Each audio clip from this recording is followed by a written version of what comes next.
U.S. ambassador to the UN, Bill Richardson, has known Suu Kyi for 30 years and told CNN that she's changed, that she's become out of touch, a politician afraid of the military.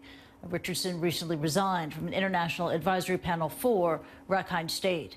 But Aung San Suu Kyi has long recognized that she is a politician and clarified what that meant to her when Robert H. Liebermann interviewed her for a film. It's called, they call it Myanmar. Take a listen. Do you think of yourself as a politician? Yes, of course I'm a politician. It strikes me that you've gone beyond that, and that... You know, I think politicians who think that they've gone beyond being politicians are very dangerous. That's where authoritarianism comes in. I'm just an ordinary politician.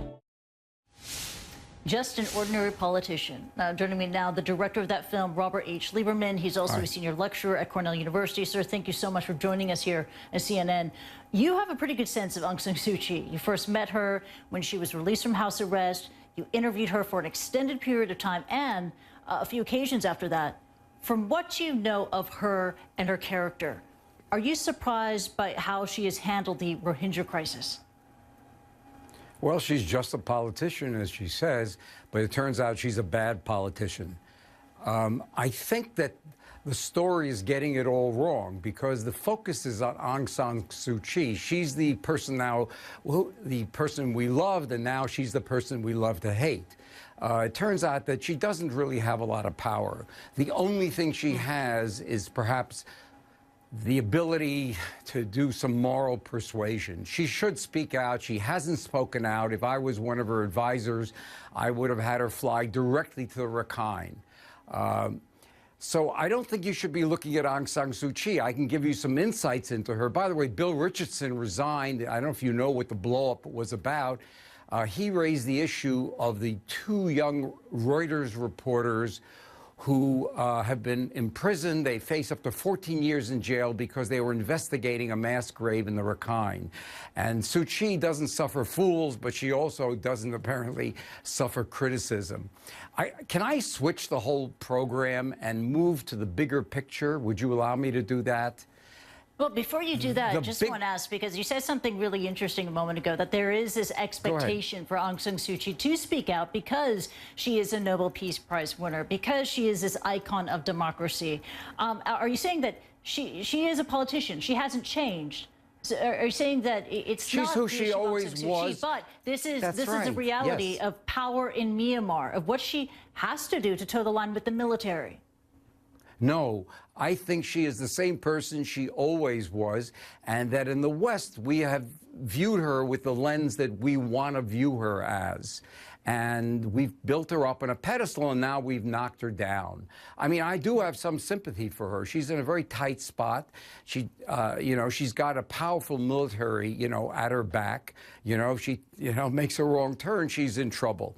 Look, I think the power is being held by the military. They control all the resources. They control essentially the military, the police, the civil service, the intelligence service. They're calling the shots. And what's happened is there were some attacks on police stations that occurred in the Rakhine.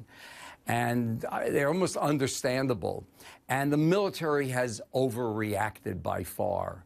And so we have a situation now where things have just spun out of control. There is misinformation apparently on both sides.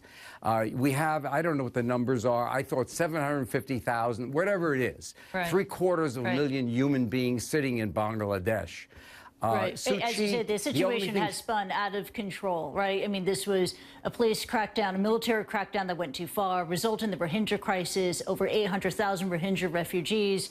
And now we're in a situation where the international community has condemned Aung San Suu Kyi, but the greater point has urged her to condemn the treatment of the Rohingya, and yet she is a leader who, despite her moral authority, refuses to even say and utter the word Rohingya. I mean, given all this international pressure, do you think she would listen based on what you know of her? I think she's a very headstrong woman. We loved her because A, she's very good looking. She's Oxford educated. But, you know, she is just a politician, and she's playing to the Burmese majority.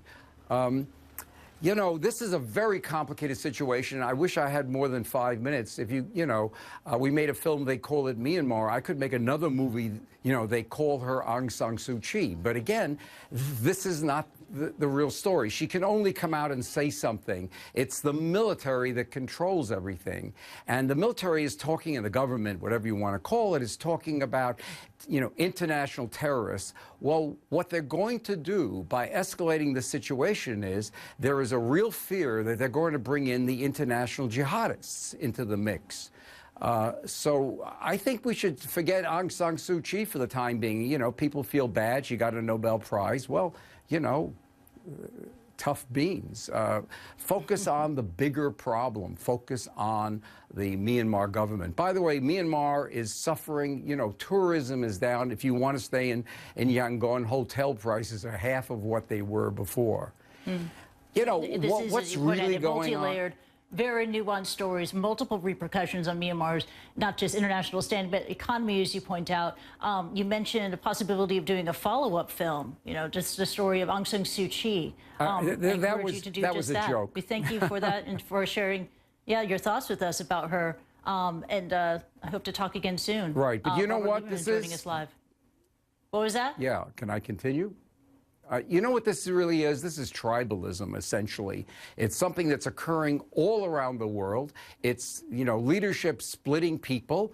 You've even seen it in the United States, this kind of tribalism.